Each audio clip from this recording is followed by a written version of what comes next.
As the road to WrestleMania is nearing its end, we have multiple matches now confirmed, 12 in total, 4 of which are women's matches. And I wanted to make this video mainly because I think they haven't done a good job building up the women's matches on the show. I think a lot of them are underwhelming. I'm not a big fan of a lot of the matchups. And I really also wanted to highlight that I think they can be doing a lot more. And it's going to be really a shame if someone like Iyo Sky, who is the best women's wrestler in the whole company, one of the best wrestlers in the whole company, female or male, if she doesn't get a spot on the card, I think that is a joke and that's a travesty because she's been tremendous. She was the best female star of the year, in my opinion, in 2025. So for her not to get a spot, I think that's bullshit. And also, WWE had the hottest WrestleMania promotional poster of all time with several of the female stars. They were all seated together in a Vegas restaurant to push tickets. This was not an official poster, but it's the hottest poster of all time. The people who were, all the women who were in it, you had Tiffany, Stratton, Becky Lynch, Charlotte Flair, Rhea Ripley, Jade, Cargill, Iyo Sky, and Liv Morgan, all in this all in this poster. And I really wanted to at least have a video with that as my thumbnail, but also I think the build-up just hasn't been very good. Let's start off with the women's WWE Women's Championship match. Jade Cargill defending against Rhea Ripley. I think the build's been kind of boring. They had one good promo, and they were trying to use this thing where they were going to make as if there was real-life issues, that they didn't like each other in real life, and try to use that into the storyline. They've kind of dropped that for Jade's new group, which hasn't really gone over. They just beat up Rhea every week, and I'm just not excited because I have such low expectations for Jade Cargill in the ring. I guess the last really high-profile match he had on a PLE was against Tiffany Stratton at SummerSlam last year. That was not very good. I have very low expectations. Rhea is a lot better than Tiffany, but I don't think Rhea can get Jade to a good match here. I really was hoping they'd at least add Iyo Sky. They can make it a triple threat. No, it won't be as good as a match as last year because Jade is nowhere near as good as Bianca Belair, but they're going Rhea and Jade. I know Triple H thinks that's a big matchup. Two very strong, big, muscular women, which he probably loves. He thinks that's a huge matchup.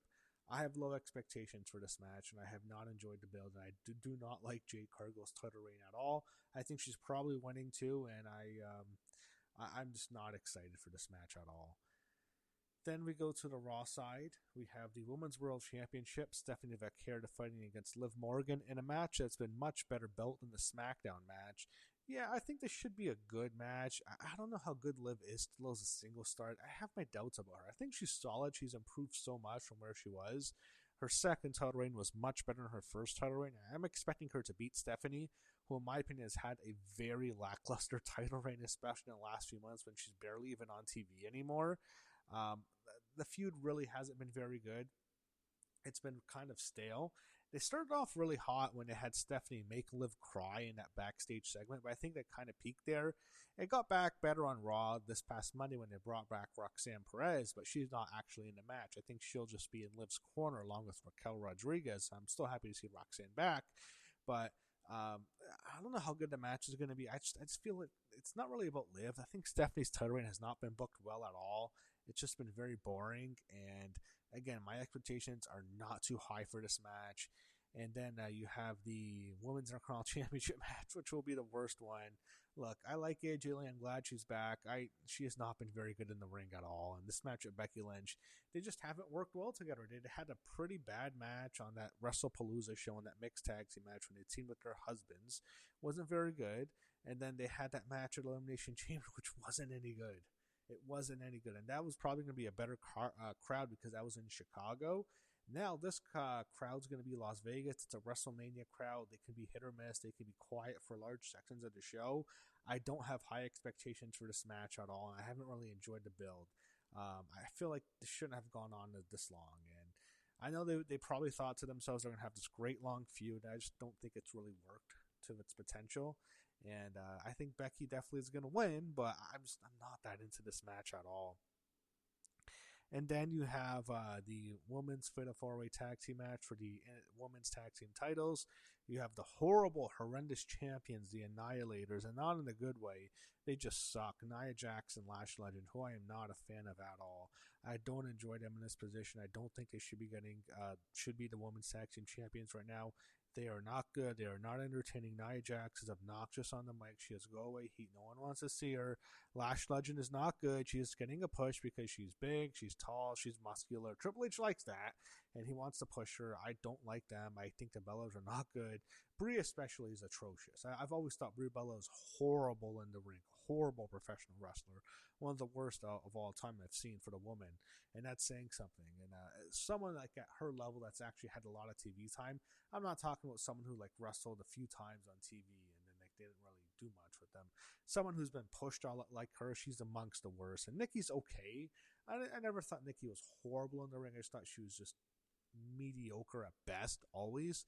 But I'm not looking forward to them in this match. So my expectations are low. The other two teams are a lot better. Yeah, Charlotte Flair is good, but who does she have to really work with? I love Alexa Bliss. She's always been one of my favorites, but I don't know what she's really going to do here. And then the other team is Bayley and Lyra Valkyria.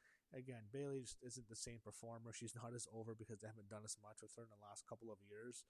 Since her lackluster title reign 2 years ago, and when she beat Iyo Sky at WrestleMania 40, and then like she had that boring title reign, lost to Nia Jax. She's done nothing since. The most memorable thing was last year at WrestleMania when Becky Lynch took her out and took her spot, and they left her off the card. So, yeah, I think Bayley's leaving. I think she's going to go to AEW when her contract expires in September and rejoin her friend Mercedes Moné, formerly known as Sasha Banks. I think she's not long for this company. And Lyra Valkyria is good, so she's getting 2 WrestleManias in a row. That's good for her. She's 2 for 2, got to be on the card 2 years in a row. Unlike someone like Roxanne Perez, who's been there for 2 WrestleManias, and she's not going to get a match on either show. So I don't have high expectations. I think this will not be a good matchup at all. Hopefully it's short. So I don't like the matches to have with the woman. And then I want to bring up 2 matches that could happen that I think you might get at least one. So Women's United States Championship match, I think it's more likely probably this ends up on SmackDown the night before WrestleMania. Giulia defending her Women's United States Championship against Tiffany Stratton and maybe Chelsea Green in a triple threat. I think Jordynne Grace was probably going to get on this card. It might have been a triple threat with Jordynne Grace instead of Chelsea, or maybe a fatal 4-way. I'm not sure, but I think Tiffany Stratton's going to at least get a match on the weekend.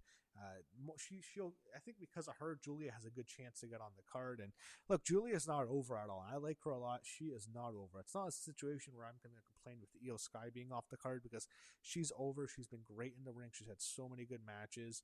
People love her. Giulia, she gets no reaction. So I'm not going to go like scorched earth on WWE if they don't put her in on the card because she just doesn't get any reaction. So I have low I don't know if.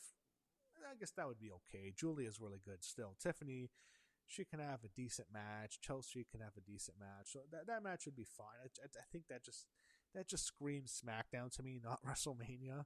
And then the last match is Iyo Sky and not Kairi Sane and Asuka. If that could get added, I'm not sure if it will. I have my doubts. It could be the night after WrestleMania they do it. Maybe eventually they're going to do something where Kairi turns on Asuka and turns face. That's what everyone's going to want. That's what they've been building towards. Maybe they do it at WrestleMania, but they could do it the night after Mania to get the maximum effect, to get that great crowd reaction that they'll certainly get. So I'm not sure if Iyo Sky is going to even get on the card. I think it's a travesty if she doesn't. She's been phenomenal in the ring, and I knew right when they split up her and Rhea that she was going to be in trouble now because she doesn't have to be with Rhea Ripley anymore. She's not with her. I thought she'd be at least in Rhea's corner, but if she's not going to even be on the show, that would suck because she's been awesome. She had that amazing match last year. She's just so good in the ring, and I know she doesn't have the greatest. She doesn't speak fluent English, but she's able to get the crowd over. She has natural charisma. She's very attractive, and she's really good and a great performer. Her not being on the card, I think, it really pissed me off. So hopefully Iyo gets on this card. But yeah, I think last year the build-up wasn't the greatest. But I mean, you had that incredible triple threat match with Iyo, Bianca, and Rhea. And there's nothing that's going to even come close to that match on this show. Nothing, not even in the same ballpark. I mean, it should be better than what Tiffany and Charlotte was last year. That match was no good. Then 2 years ago, Bayley and Iyo had a really good matchup 2 years ago. And Rhea and Becky, I think, had a good matchup too in Philly. And then a few years ago, Charlotte and Rhea had a tremendous match. That match was excellent. And Bianca and Asuka had a really good matchup too. So I don't see anything on this card that's going to come close to those matches. 38 even.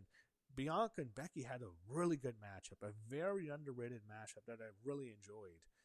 The year before that, you can go to Bianca Belair and Sasha Banks. Nothing is going to be as good as that, I think. Yeah, you can go Stratton and Rhea in the first match at 36. Like, there's been so many great women's matches at WrestleMania in the last several years. I don't think anything on this card is going to come close to that. I think it's disappointing. I actually don't think that WrestleMania card's bad, but I think the men's matches are mostly pretty good. The women's matches, I think, are lacking. I think that's going to be the biggest disappointment of WrestleMania this year, and that's too bad because the women have been great for the company. They've really carried the company in large sections of the last last year and a half maybe, because I think the men's division's gone boring, especially in the title picture with guys not showing up and stuff and injuries. But yeah, I just wish the women had better matches this year. I think I wish they had they could shine more on WrestleMania. I'm not too excited about the women's matches, and the big thing I'm looking for, I hope Iyo Sky gets included on this show, because if she's not on this WrestleMania card, that's bullshit. So, yeah, hopefully we get some good women's matches at WrestleMania this year, and I think they have a lot of work to do in terms of improving it, because, look, the matches may not be great, but hopefully they can at least improve the build-up to them. I have not been that into it this year at all. I don't like the road to WrestleMania in general, but with the woman, it's just the matches. There's nothing that really excites me that much. That's how I feel really going into WrestleMania this year when it comes to the women. But I will say they still have the hottest poster of all time, the promotional poster, which had several female stars in a Las Vegas restaurant all by a table. I'll say this forever. And that's why it's on this thumbnail, the hottest poster WWE has ever produced.